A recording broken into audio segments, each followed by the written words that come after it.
आपके स्क्रीन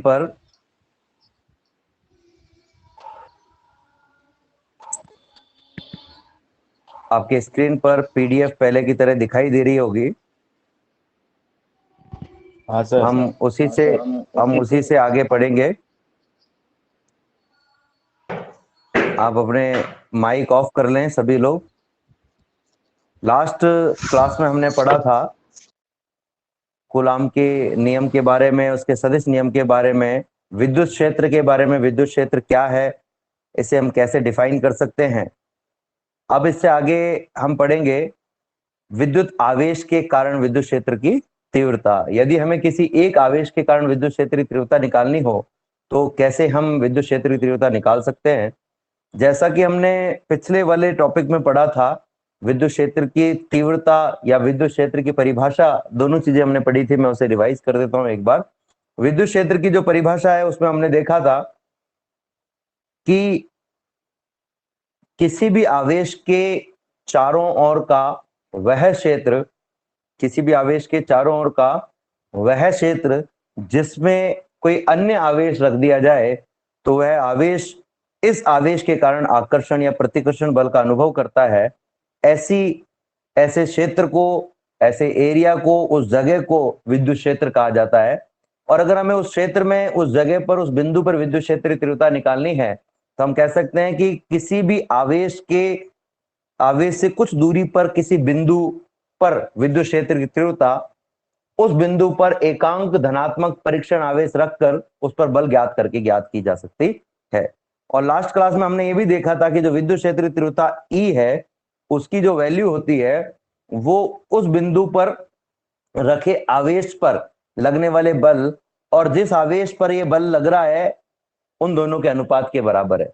और इसीलिए हमने कहा था कि अगर मैं इस QO को इकाई मान लूं तो हमारे पास में आ जाएगा E बराबर F। यानी हम कह सकते हैं कि एक कूलाम के आवेश यानी इकाई आवेश पर लगने वाला जो बल है उस बल को ही हम विद्युत क्षेत्र तीव्रता कहते हैं। लेकिन हमारे पास में अब इन दोनों सूत्रों को ध्यान से देखें तो दो ऑप्शन हो गए विद्युत क्षेत्र तीव्रता की वैल्यू निकालने की। एक तो ये कि हम जिस बिंदु पर विद्युत क्षेत्र निकालना चाहते हैं उस बिंदु पर एक कूलाम का आवेश रख दीजिए। उस बिंदु पर क्या करिए, एक कूलाम का आवेश रख दीजिए और एक कूलाम का आवेश रख करके और उस पर कितना बल लग रहा है वो बल निकाल लीजिए। उस पर जितना भी बल लग रहा होगा वही विद्युत क्षेत्र की तीव्रता के बराबर होगा। और दूसरा तरीका यह है कि अगर आपके पास में एक कूलाम का आवेश नहीं है तो आपके पास में जो आवेश उपलब्ध है वो आवेश रख दीजिए। उस आवेश पर जितना भी बल लग रहा है उस बल में उस आवेश के मान का भाग दे दीजिए। प्यारे बच्चों, हमें ना तो किसी बिंदु पर कोई आवेश रखना है, ना ही हमें उस पर बल किसी विधि से ज्ञात करना है। ये एक तरीका है। यानी कि अगर हमें किसी बिंदु पर विद्युत क्षेत्र की तीव्रता निकालनी है तो हमें अगर ये पता चल जाए कि उस बिंदु पर कोई आवेश रखने पर उस आवेश पर कितना बल लग रहा है तो उससे हम विद्युत क्षेत्र की तीव्रता ज्ञात कर सकते हैं। ठीक है। एक और खास बात इसमें मैं बताने देना चाहता हूं। जैसे एक उदाहरण मैं ले रहा हूं, मान लीजिए कि आप किसी मिठाई की दुकान पर गए और मिठाई की दुकान पर जाकर के आपको 1 किलो मिठाई का भाव पता करना है कि भाई 1 किलो मिठाई जो है वो कितने रुपए की मिलेगी। लेकिन दुकानदार जो है वो बिना आपके मिठाई लिए आपको मौखिक रूप से भाव नहीं बता रहा। वो कह रहा भाई मिठाई ले लो, मैं पैसे बता दूंगा कि इतने रुपए की ये मिठाई आएगी, लेकिन भाव नहीं बताऊंगा। आप 100 ग्राम लोगे तो 100 ग्राम के पैसे बता दूंगा, 200 ग्राम लोगे तो 200 ग्राम के पैसे बता दूंगा, 5 किलो लोगे तो 5 किलो के पैसे बता दूंगा, लेकिन 1 किलो के पैसे नहीं बताऊंगा। तो मुझे कोई बता सकता है कि अगर आपको 1 किलो मिठाई का भाव मालूम करना है तो उसके लिए आपको कितनी मिठाई लेनी पड़ेगी वहां से? कोई कितनी भी लें सर पता चल जाएगा सर। कितनी भी लें तो अपने को पता चल जाएगा क्योंकि हम पढ़े लिखे हैं। अगर हम वहां से 100 ग्राम मिठाई लें और वो 100 ग्राम मिठाई की अगर हमसे 10 रुपए लेता है तो हम कहेंगे भाई 1 किलो के 100 रुपए हो गए। हालांकि इतनी सस्ती मिठाई मिलेगी नहीं, आपको खुश होने की जरूरत नहीं है, 100 रुपए किलो मिठाई मिलने वाली नहीं है, लेकिन ये उदाहरण है। अगर आपको कहे कि भाई 100 ग्राम मिठाई के 40 रुपए लगेंगे तो इसका मतलब ये हुआ कि 1 किलोग्राम मिठाई जो है उसके 400 रुपए हो जाएंगे। यानी कि अगर आपको छोटे भाग के लिए भी पता चल जाए तो आप उससे किसी अन्य राशि के लिए वो मान ज्ञात कर सकते हैं, अन्य मात्रा के लिए वो मान ज्ञात कर सकते हैं। तो ठीक इसी प्रकार से अगर हमें विद्युत क्षेत्रीय तीव्रता निकालनी है तो ये जरूरी नहीं है कि हमारे पास में 1 कूलाम का आवेश ही होना चाहिए, हमारे पास में कोई सा भी आवेश होगा तो उस पर लगे बल का मान हम ज्ञात कर लेंगे और उससे हम 1 कूलाम आवेश के लिए ज्ञात कर सकेंगे। अब एक इंपॉर्टेंट बात में एक मौखिक उदाहरण ले रहा हूं।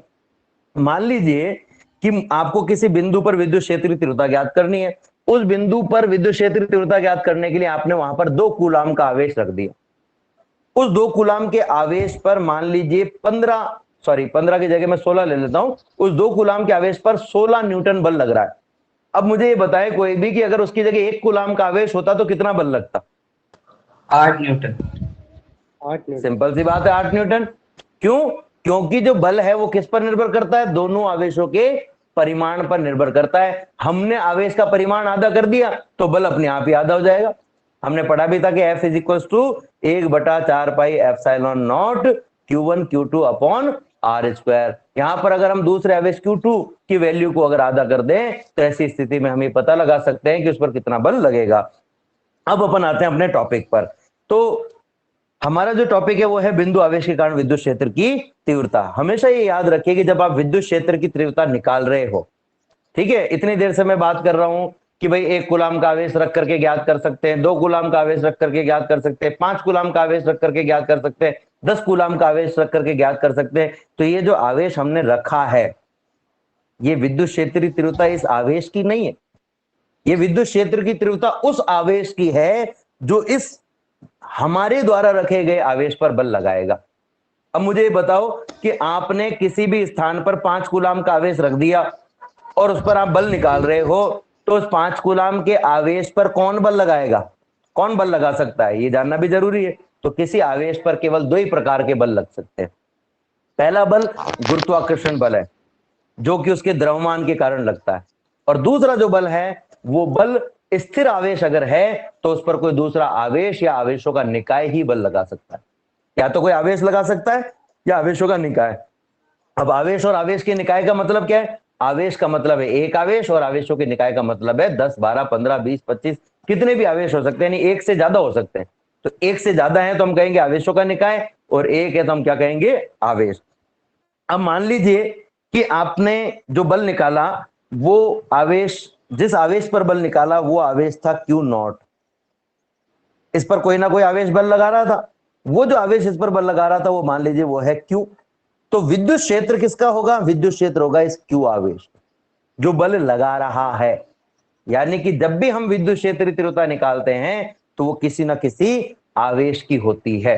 तो इस आवेश का काम क्या है? इस आवेश का काम सिर्फ इतना सा है कि ये हमारे लिए टेस्ट करने के काम आ रहा है, परीक्षण करने के काम आ रहा है कि इस बिंदु जिस पर ये Q0 आवेश रखा हुआ है इस बिंदु पर विद्युत क्षेत्रीय तीव्रता कितनी है। तो प्यारे बच्चों, अगर आपको कोई कहे कि आपको विद्युत क्षेत्र की तीव्रता निकालनी है तो इसका मतलब समझ जाओ कि वो विद्युत क्षेत्र की तीव्रता किसी ना किसी एक आवेश या बहुत सारे आवेशों के कारण हो सकती है। तो हमारा जो पहला टॉपिक है वो ये है कि अगर एक आवेश होता तो उसके कारण विद्युत क्षेत्रीय तीव्रता कितनी होती, और इसके अगला वाला टॉपिक हम देखेंगे अगर बहुत सारे आवेश होते तो विद्युत क्षेत्रीय तीव्रता कितनी होती।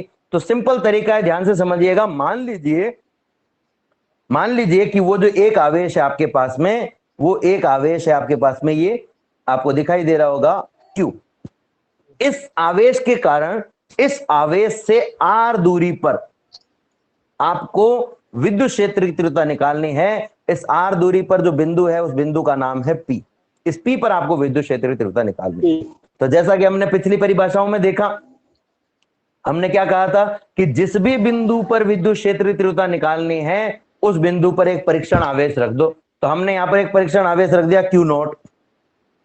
अब हमें विद्युत क्षेत्र की तीव्रता निकालनी है तो हमें क्या चाहिए? हमने पढ़ा था कि विद्युत क्षेत्र की तीव्रता निकालनी है तो आपको 2 राशियों की जरूरत पड़ेगी, एक तो बल F और दूसरा जो है वो है Q0। तो Q0 तो हमारे पास में दिया हुआ है भाई, Q0 की वैल्यू Q0 ही है, लेकिन बल कितना लग रहा है F, ये भी हमें पता लगाना पड़ेगा। किस पर?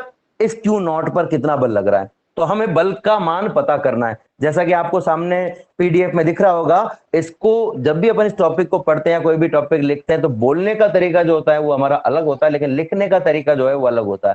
और लिखने का तरीका हमेशा ऐसा होना चाहिए बच्चों कि उस लिखने के तरीके में वो सारी चीजें आ जाएं जो आप एजम्पशन मान रहे हो। नंबर एक बात। और ये सबसे इंपॉर्टेंट भाग है किसी भी टॉपिक का। अब इंपॉर्टेंट भाग क्यों है, आप सोच रहे होंगे भाई इसमें इतना क्या इंपॉर्टेंट है इतनी सी चीज में, ये लिखने में कि भाई ये आवेश है या दूरी है, क्या ये एजम्पशन जो हम मान रहे हैं इसमें इंपॉर्टेंट क्या है। आप लोगों की जब समस्याएं मैं देखता हूं, मैं पिछले कई वर्षों से पढ़ा रहा हूं, लगभग 12-13 साल से पढ़ा रहा हूं, और सभी बच्चे मुझे कहते हैं कि साहब हमें ये समझ में नहीं आता कि क्वेश्चन कैसे आएगा। और आप लोगों की भी ये प्रॉब्लम होगी कि सर हमें ये समझ में नहीं आता ये प्रश्न आएगा कैसे। तो बेटा हमेशा ध्यान रखना कि जो प्रश्न होता है वो हमेशा ये जो पहला भाग हम लिखते हैं जिसमें हम सारी चीजों के बारे में बताते हैं, और जो अंतिम सूत्र हमारे पास में आता है उन दोनों से मिलकर के बनता है। ये पहला भाग जो हम लिख रहे हैं इसमें से, और जो अंतिम सूत्र हम लिखेंगे उसमें से। अब कैसे बनेगा, तो जब ये टॉपिक खत्म हो जाएगा तब मैं इस पहले भाग और अंतिम सूत्र को मिलाकर एक प्रश्न बनाऊंगा और आपको अपने आप समझ में आ जाएगा कि ये कैसे प्रश्न बनता है। और इसी वजह से आपको वो कई बार प्रश्न समझ में नहीं आता, क्योंकि आप क्या सोचते हैं कि प्रश्न तो ये जो हेडलाइन लिखी है इस हेडलाइन में से बनेगा। प्रश्न हेडलाइन में से बहुत बार बन भी जाता है, सीधा सीधा प्रश्न आ गया, जब तो कोई दिक्कत ही नहीं, कोई सीधा सीधा कह देवे कि एक बिंदु आवेश के कारण विद्युत क्षेत्र की तीव्रता बताओ, खत्म होगी बात, सिंपल सा समझ में आ गया भाई ये वाला टॉपिक लिखना अपने को। लेकिन हेडलाइन में से प्रश्न नहीं बना, प्रश्न को घुमाकर बनाया, तो प्रश्न को घुमाकर के कैसे बनाया जाएगा वो जैसे ये टॉपिक खत्म होगा उस पर हम चर्चा करेंगे। तो अभी जो हमने यहाँ पर बताया था कि हमारे पास में एक आवेश है Q, और उस आवेश के कारण हमें P बिंदु पर विद्युत क्षेत्र तीव्रता ज्ञात करनी है। इसके लिए हमने Q0 एक आवेश जिसे परीक्षण धनावेश कहा गया हमने इस R दूरी पर स्थित बिंदु P पर रख दिया है। तो ये जो काम हमने किया है इस काम को हम लिखेंगे कैसे, हम कहेंगे माना एक बिंदु आवेश Q जिससे R दूरी पर एक बिंदु P स्थित है जिस पर विद्युत क्षेत्र की तीव्रता हमको ज्ञात करनी है। और वो विद्युत क्षेत्र की तीव्रता हमने मान ली कितनी है, E है। विद्युत क्षेत्र की तीव्रता कितनी है वो हमने मान ली E। इस चित्र में आपको दिखाई दे रही होगी, मेरी आवाज कट तो नहीं रही है बच्चों, पूरी पहुंच रही है आप तक? Yes sir. ठीक है बेटा, ठीक है। यस। इसके लिए अपन क्या करते हैं, जैसा कि हमने क्या किया, इसके लिए बिंदु P पर एक परीक्षण धनावेश Q0 हमने मान लिया। अब हमें क्या करना है, इस परीक्षण धनावेश पर कितना बल लग रहा है वो निकालना है। तो ये बल आप लोग देखेंगे कि जो हमने पुराना पढ़ा है उसी के अकॉर्डिंग हम निकालेंगे। किसी भी एक आवेश पर दूसरे आवेश के कारण जो बल होता है उसका सूत्र होता है 1/4 पाई एप्सिलॉन नॉट इंटू पहला आवेश क्या है Q, दूसरा आवेश क्या है Q0 बटा दोनों के बीच की दूरी कितनी है R²। ठीक है, और फिर इसके बाद में इसकी दिशा वो हो गई R कैप। अब आप सोच रहे होंगे कि साहब पिछले बार टॉपिक में आपने पढ़ाया था, उससे पहले वाले टॉपिक में पढ़ाया जब तो आप ऐसे लिखते थे कि ये R के ऊपर तीर लगा दिया और फिर इसको बंद कर दिया, मॉड्यूलस लिखते थे। अब की बार तो आपने मॉड्यूलस लगाया ही नहीं। तो बच्चों ध्यान रखना, बहुत इंपॉर्टेंट बात बता रहा हूं मैं, कि जब सदिश हम लिख रहे हैं तो हमें यहां पर जो है वो सदिश का परिमाण चाहिए होता है। तो सदिश का परिमाण लिखने के दो तरीके हैं। तरीका नंबर 1 कि सदिश को इन दो लाइनों के बीच में बंद कर दो तो ये परिमाण कहलाता है, और अगर इसी सदिश को बिना तीर के लिखो तो भी ये परिमाण ही कहलाता है। बिना तीर के लिखेंगे तो भी ये परिमाण कहलाएगा, और अगर तीर सहित लिखेंगे तो फिर आपको क्या लगानी है, दो डंडियां लगानी, इसको दोनों के बीच बंद कर देना, मॉड्यूलस कहते हैं इसको। सर ठीक कैप है, इसको परिणाम को कैप जब लगाते हैं तो वो उसका इकाई सदिश कहलाता है, परिमाण नहीं कहलाता, यानी वो उसकी दिशा होती है। जैसे ये R अपन ने लिखा ना, ये दिशा को बता रहा है। ये किसको बता रहा है, दिशा को बता रहा है। और ये जो हमने लिखा है ये बता रहा है परिमाण को। तो सदिश में दो ही चीजें आवश्यक है, परिमाण और दिशा। अब एक और इंपॉर्टेंट बात बता रहा हूं मैं, बहुत इंपॉर्टेंट बात है, आपके आगे तक काम आएगी और जीवन भर काम आएगी, आज ही काम नहीं आएगी। जब तक आप साइंस पढ़ोगे, फिजिक्स पढ़ोगे, या ये सदिश वाली चीज जहां पर भी आएगी वहां पर आपकी काम आएगी। जब भी कोई सदिश लिखा हुआ है और उस सदिश के ऊपर कैप लगाया हुआ है, मान लो R के ऊपर कैप लगाया हुआ है, इसका मतलब यह है कि R जिस रेखा द्वारा दर्शाया गया है इसकी दिशा उस रेखा पर ही होगी। जैसे मान लीजिए कि R ये रेखा है, इस रेखा पर अपन ने R कहा, इस रेखा को अपन ने R कहा है, तो इसका मतलब इसकी दिशा इस रेखा पर ही होगी। अब इस रेखा पर कौन कौन सी दिशाएं हो सकती है, एक तो इधर हो सकती है, या फिर इस तरफ हो सकती है। ठीक है, तो अब इससे एक बात तो कंफर्म हो गई भाई, सूत्र में पता चल गया सूत्र क्या होगा और दिशा में पता चल गई क्या होगी। तो अब मुझे देख करके बताओ कि आपको जो चित्र दिखाई दे रहा है, इस चित्र में सोच करके मुझे बताना कि आर जो रेखा है वो कौन सी है। आर रेखा है क्यू और क्यू नॉट के बीच की, यानी कि जो दिशा है विद्युत क्षेत्र की तीव्रता की वो किस तरफ होगी, या तो क्यू नॉट से क्यू की तरफ और या फिर क्यू से क्यू नॉट की तरफ, इस रेखा पर ही होगी। तो दिशा हमें पता चल गई, मान हमें पता चल गया, बस अब अपन इसको काम में लेने वाले हैं। तो सबसे पहले हमने क्या निकालना था, बल निकालना था, बल निकाल दिया हमने। ये रहा बल, F बराबर 1/4πε0 q naught upon are square are cap. अब विद्युत क्षेत्र की परिभाषा क्या थी, E बराबर F अपॉन क्यू नॉट। तो अब इसमें F की value F upon Q not, ये सूत्र अगर अपन काम में ले, समीकरण 2 दिखाई दे रही होगी। अब इस समीकरण 2 में अगर मैं F का मान रख दूं और क्यू नॉट का मान रख दूं तो हमारे पास में क्या आएगा वो हम देख लेते हैं।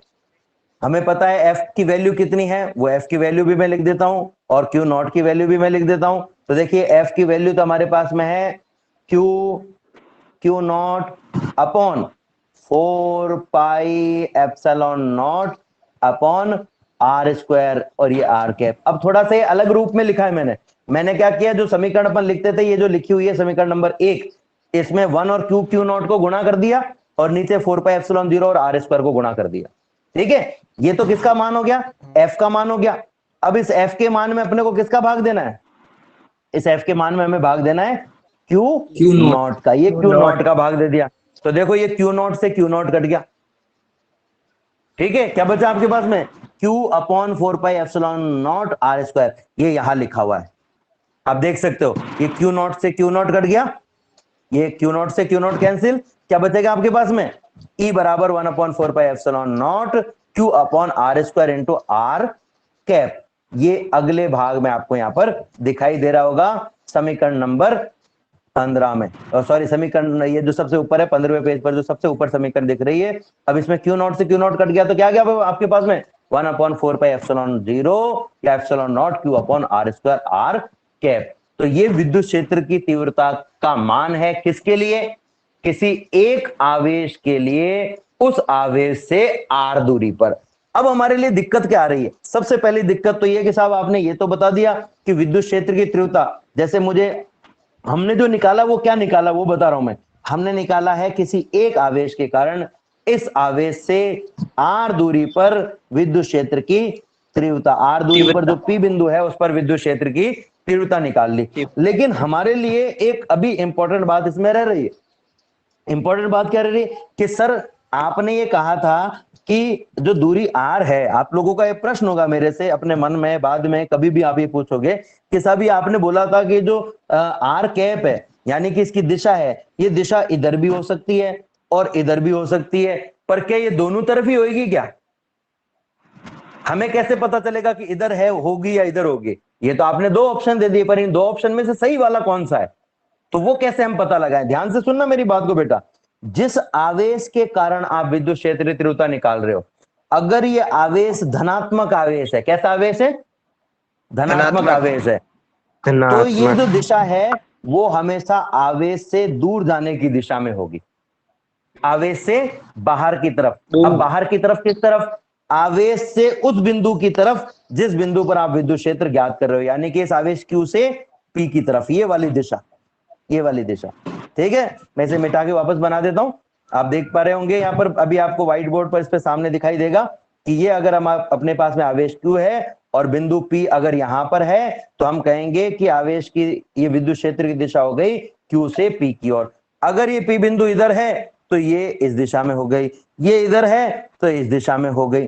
ठीक है, लेकिन अगर यही आवेश धनात्मक की जगह ऋणात्मक होता तो ये दिशा इसके विपरीत हो जाती, बिंदु P से आवेश Q की ओर हो जाती।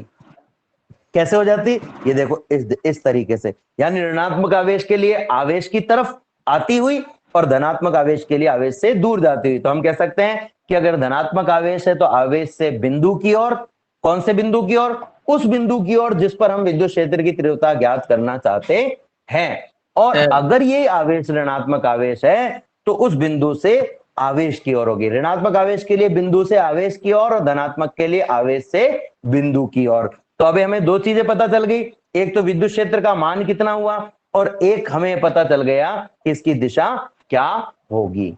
विद्युत क्षेत्र का मान पता चल गया और दिशा पता चल गई।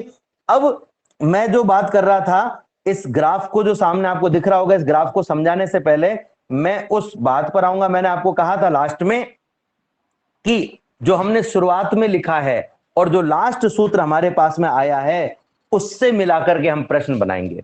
ठीक है, तो शुरुआत में हमने क्या लिखा, माना एक धनावेश या एक आवेश q से r दूरी पर स्थित एक बिंदु p पर विद्युत क्षेत्र की तीव्रता E है। ठीक है, और उस E की वैल्यू निकाल दी हमने। अब ये देखो प्रश्न कैसे बनता है, सिद्ध कीजिए किसी इकाई आवेश या एक आवेश Q से r दूरी पर विद्युत क्षेत्र की तीव्रता 1/4 pi epsilon not Q upon r square होती है। प्रश्न बन गया। क्या प्रश्न बना, सिद्ध कीजिए कि किसी आवेश से r दूरी पर स्थित बिंदु पर विद्युत क्षेत्र की तीव्रता 1/4 pi epsilon not Q upon r square होती है। तो अब इसमें कहीं पर भी वो जो हेडलाइन थी वो हेडलाइन आई क्या, इसमें हेडलाइन इसमें कहीं पे भी नहीं, लेकिन लास्ट वाली इक्वेशन आ गई और फर्स्ट वाला भाग आ गया। तो फर्स्ट वाला भाग तो ये बताता है कि हम किन परिस्थितियों में ये मान निकाल रहे हैं। कभी कभी प्रश्न में क्या होता है बेटा, वो परिस्थितियां दी हुई होती है आपको। जैसे इस प्रश्न में परिस्थिति दे दी कि एक आवेश है और उस आवेश से कुछ दूरी पर हमें क्या करना है, विद्युत क्षेत्रीय तीव्रता का मान ज्ञात करके सिद्ध करना है कि भाई ये मान इतना आता है। और सिद्ध करने का मतलब भी यही है कि मान ज्ञात करना, क्योंकि ज्ञात करेंगे तभी तो सिद्ध होगा कि भाई ये मान आ गया। ठीक है, तो प्रश्न को आप जब भी समझना चाहो, जब भी याद करना चाहो, तो एक हेडलाइन तो आपको याद करनी है, लेकिन ऐसे याद मत करो इसको, अरे ये बिंदु आवेश वाला टॉपिक है, ये ज्यादा आवेश वाला टॉपिक है, वो कम आवेश वाला टॉपिक है। नहीं, उसके साथ में ये जो हमने प्रारंभ में लिखा है और ये जो अंत में लिखा है, इसको भी आप दिमाग में रखें अपने, क्योंकि प्रश्न में परिस्थितियां दी हुई हो सकती है। अब देखो बेटा, ये जब प्रश्न आता है कभी कभी, तो ये सीधा सीधा हेडलाइन भी आ जाता है। हेडलाइन भी आ जाता है, किसी बिंदु आवेश के कारण विद्युत क्षेत्रीय तीव्रता का व्यंजक व्युत्पन्न कीजिए। व्यंजक का मतलब है सूत्र स्थापित करना अपने को, तब भी यही करना है। और साथ में ये भी लिखा हुआ आ जाता है कि विद्युत क्षेत्र की तीव्रता E, विद्युत क्षेत्र की तीव्रता E और दूरी r के मध्य ग्राफ बनाइए। कभी कभी आ जाता है विद्युत क्षेत्र की तीव्रता E और 1/r स्क्वायर के मध्य ग्राफ बनाइए। ठीक है, अब मैं यहां पर इंपॉर्टेंट बात बता रहा हूं, ध्यान से सुनना बेटा, बहुत इंपॉर्टेंट बात है कि किसी भी इक्वेशन को देख करके उसका ग्राफ कैसा आएगा वो हम कैसे पता लगा। ठीक है, हमेशा याद रखो इक्वेशन जो है 5 टाइप की होती है। कितने टाइप की होती है? 5 टाइप की। ठीक है, अब उनको अपन यहां व्हाइट बोर्ड से समझने का प्रयास करेंगे कि वो 5 टाइप की इक्वेशन कौन कौन सी होती है। पहली इक्वेशन जो होती है वो होती है आई टाइप की, दूसरी होती है एल टाइप की, तीसरी ए, चौथी टी और पांचवी ई। ये मैं आपको 11वीं क्लास में भी बता चुका हूं, लेकिन वापस रिवाइज करा देता हूं। इसको अपन कहते हैं आईलेट। ठीक है, थोड़ा सा समझना, इसको याद नहीं रखना है आपको ज्यादा, पर इससे बहुत कुछ आपके समझ में आ जाएगा। आई का मतलब है इनवर्स। आई का मतलब क्या है? इनवर्स। ठीक है, अब इनवर्स समीकरण अपन किसको कहेंगे? हमारे लिए इनवर्स कौन है? ध्यान से सुनना मेरी बात को, कि मान लीजिए आपको y और x के बीच में ग्राफ बनाना है। ठीक है, तो इनवर्स कब कौन होगा? इनमें से एक तो ऐसा होगा जिसकी घात 1 होगी। कितनी होगी? 1। और एक ऐसा होगा जिसकी घात -1 होगी। एक की घात तो 1 और दूसरे की घात -1। जिसको आपने y अक्ष पर लिया है उसकी घात तो होनी चाहिए 1, जिसको आपने x अक्ष पर लिया है उसकी घात होनी चाहिए -1। अब सोचो कि ये समीकरण जो हमने लिखी है वो समीकरण कुछ ऐसी होती, मैं लिख रहा हूं सामने, देखना समझना इसको। E बराबर 1/4 pi epsilon 0 Q upon R। ठीक है, और आपको कोई कहे भाई E और R के बीच में ग्राफ बनाओ, क्या कहे, ई और आर के बीच में ग्राफ बनाओ। तो भाई ई तो हमने ले लिया वाई अक्ष पर, और जो आर है वो हमने ले लिया एक्स अक्ष पर। अब मुझे इस समीकरण को देख करके कोई बता सकता है ई की घात कितनी है? ई की घात कितनी दिखाई दे रहा है आपको इसमें? ई की घात लिखी हुई है क्या? एक है सर। No sir, one. एक है, नहीं लिखी है ना? नहीं, तो जब नहीं भी लिखी घात, हुई। जब भी घात निकालनी हो, सबसे पहले क्या करोगे, जिस राशि की घात आपको निकालनी है उसको हमेशा अंश में रखो। कहां रखो? अंश में, हर में नहीं, नीचे नहीं, ऊपर रखो, बटे वाली संख्या में ऊपर रखो। तो ई तो पहले से ऊपर है, ई हर में है क्या? नो सर, नहीं सर। पहले से ऊपर नहीं, है ना? अंश में है। हाँ। पहले से अंश में है, और जिसकी घात लिखी हुई नहीं हो ना उसकी घात होती है 1। तो ई की घात कितनी आ गई? 1 आ गई। वन। ठीक है, अब अपने को निकालनी है आर की घात। ठीक है, तो अपन आर पर, सिर्फ आर पर कॉन्सेंट्रेट करेंगे। आर के ऊपर भी घात लिखी हुई है क्या? नहीं, नहीं लिखी हुई है। नहीं, नहीं लिखी हुई ना, इसका मतलब आर की घात कितनी है? 1 है। आर की घात कितनी है? 1 है। लेकिन अभी इसको अपन आर की घात 1 मानेंगे नहीं। क्यों नहीं मानेंगे? क्योंकि आर कहां पर है? बटे हुए में है। आर को कहां ले जाना पड़ेगा? ऊपर ले अंश जाना में। पड़ेगा, अंश में। तो आर की अंश में घात लेके 1 है, जाना और आर की घात अभी कितनी है? 1। जैसे ही आर को ऊपर लेके जाएंगे तो इसकी घात कितनी हो जाएगी? माइनस हाँ, माइनस में। माइनस, माइनस का 1। यानी कि जब भी अपन अंश की राशि को हर में या हर की राशि को अंश में ले जाते हैं तो उसकी घात का चिन्ह चेंज हो जाता है। तो अब अपने पास में बच्चों दो चीजें आ गई है। एक तो हमारे पास में आ गया कि भाई ई की घात कितनी है, और दूसरा हमारे पास में आ गया है कि आर की घात कितनी है। ठीक है, हमारे पास में आ गया ई की घात तो है 1, और आर की जो घात है वो हो गई माइनस का 1। तो मैंने आपको बताया था कि जब y अक्ष पर लिखे जाने वाली राशि की घात 1 हो और x अक्ष पर लिखी जाने वाली राशि की घात -1 हो, तो ग्राफ जो होता है, ध्यान से देखना, वो ग्राफ कैसा बनता है? वो ग्राफ बनता है ऐसा। ये सामने दिखाई दे रहा होगा आपको ग्राफ। हमेशा याद रखना, अगर y अक्ष की राशि की घात 1 हो और x अक्ष की राशि की घात -1 हो तो इस तरह का ग्राफ बनेगा। ठीक है, ये थोड़ा सा घुमा। हाँ, कोई पूछना चाह रहा था कुछ? चले इससे आगे, आपको समझ में आ गया इतना? Yes sir. चलो, अब अपने पास में दूसरा जो है, आईलेट में जो दो आ रहे थे हमारे पास में, उसमें से जो दूसरा है हमारे पास में वो है एल। एल का मतलब है लॉग, लॉग वाली राशि। तो बेटा फिर से हम यही देखेंगे, दो राशि जिनमें ग्राफ बनाना है, और उसमें से एक्स अक्ष, वाई अक्ष पर जो राशि लिखी हुई हो वो तो हो बिना लॉग वाले, बिना लॉग के। ठीक है, और जो एक्स अक्ष पर लिखी हुई हो वो हो लॉग के अंदर।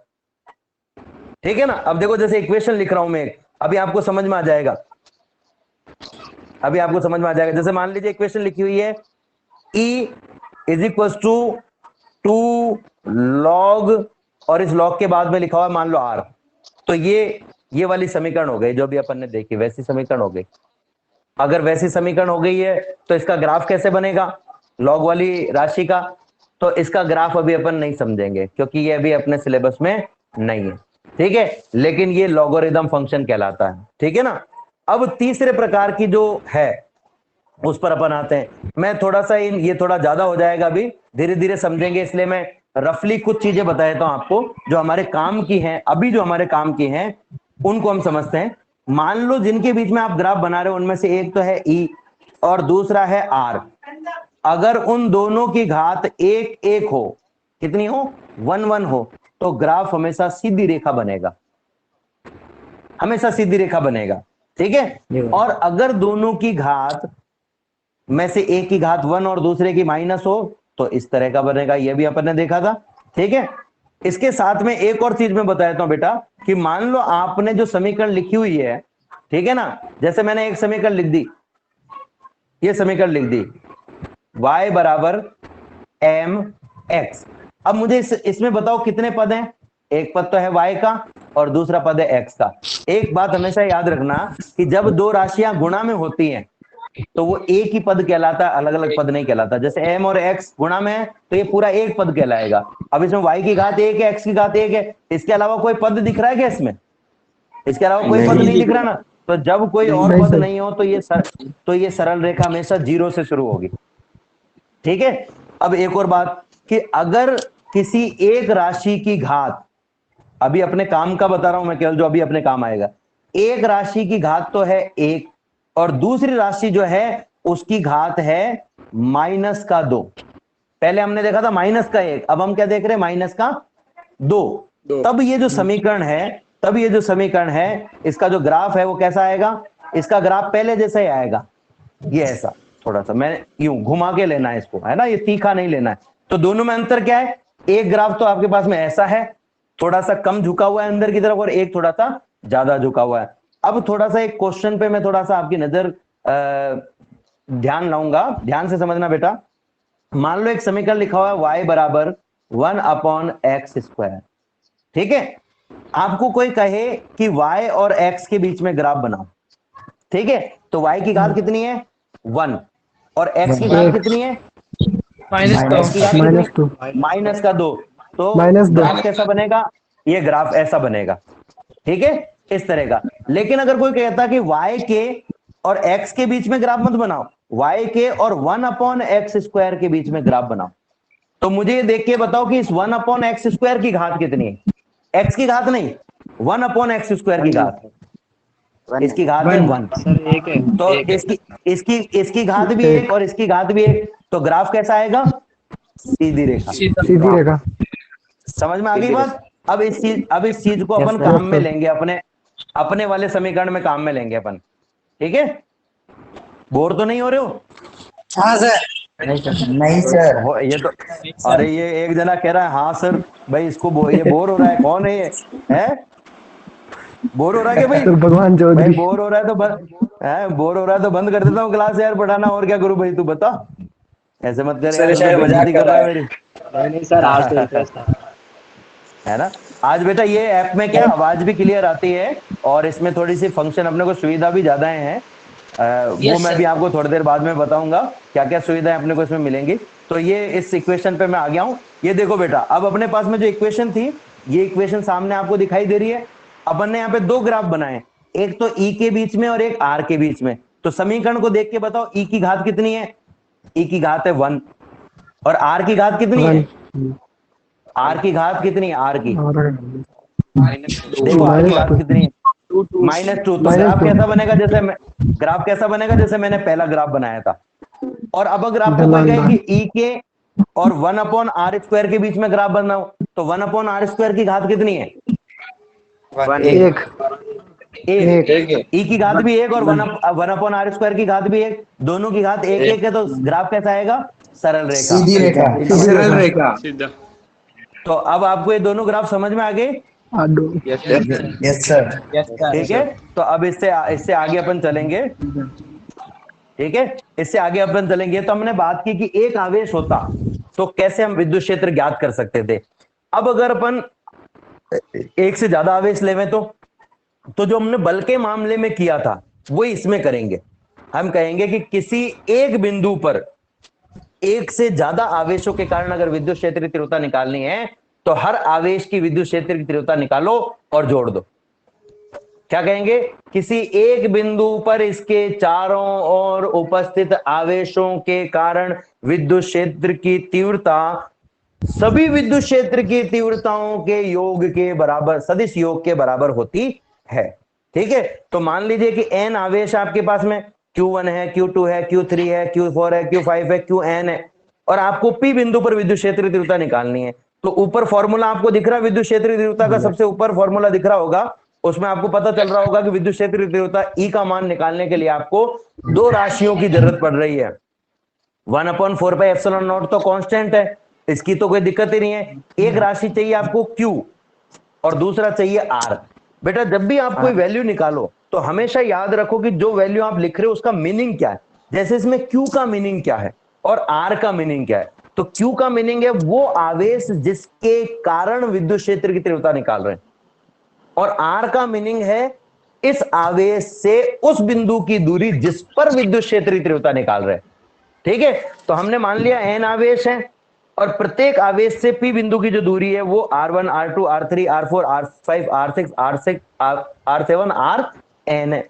अब अगर आपको कोई कहता कि पहले आवेश q1 के कारण विद्युत क्षेत्र की तीव्रता निकालनी है, तो अपने को क्या चाहिए, एक तो जिसकी वजह से विद्युत क्षेत्र की तीव्रता है, तो वो तो लिखा हुआ है कि q1 है, वो तो आपके सामने आ गया, सेंटेंस में ही लिख दिया हमने। अब आपको क्या चाहिए, इस q1 से बिंदु p की दूरी, क्योंकि बिंदु p पर विद्युत क्षेत्र निकाल रहे हैं।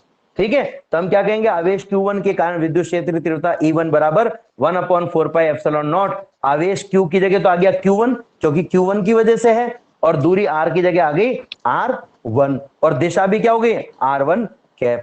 ऐसे ही अगर आपको कोई कहे कि ये तो पहले आवेश के कारण हो गया, अब कोई कहे दूसरे कारण निकालो, तो भाई ये दूसरे कारण निकाल दी, बिल्कुल सेम टू सेम, क्योंकि दूसरे में बस क्या चेंज हुआ है, आवेश का मान और दूरी चेंज हुई है। अब कोई कहे कि भाई तीसरे के कारण निकालो, तो उसका मान कितना था, 1/4 pi epsilon not Q3 upon R3 square R3 cap. ठीक है, और ऐसे nवे आवेश के लिए निकालने के लिए कहते हैं तो n आ जाता। ठीक है, अब अगर आपको कुल विद्युत क्षेत्र की तीव्रता निकालनी है तो क्या करोगे आप, इन सबको आपको जोड़ना पड़ेगा। तो इन सबको जोड़ देते अपन, E बराबर कितना आ जाएगा, पहली इक्वेशन में देखो, E1 plus E2 plus E3 and so on En। ठीक है, अब इन सब की वैल्यू रख दो, E1 की वैल्यू कितनी है, 1/4 पाई एप्सिलॉन 0, E2 की वैल्यू कितनी है, 1/4 pi epsilon 0 Q1 upon R1 square R1 cap, E2 की value 1/4 pi epsilon 0 Q2 upon R2 का square R2 cap, plus 1/4 pi epsilon 0 Q3 upon R3 का स्क्वायर R3 कैप, और ऐसे ही n तक अपने को वैल्यू रखनी है। इन सब में से अगर अपन कॉमन लेना चाहें तो इन सब में से क्या कॉमन आ रहा है, 1/4 पाई एप्सिलॉन नॉट।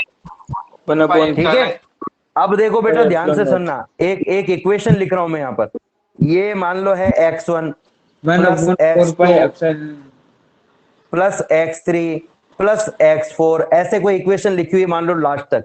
तो इस इक्वेशन को एक छोटे रूप में लिखने का तरीका है, और वो तरीका क्या है, वो तरीका है कि हम इसको ऐसे लिख सकते हैं, सम्मिशन, जिसको आप सिग्मा कहते हो, सिग्मा एक्स आई, जहां पर आई की वैल्यू कितनी है, आई की वैल्यू 1 से लेकर के n तक चेंज हो रही है।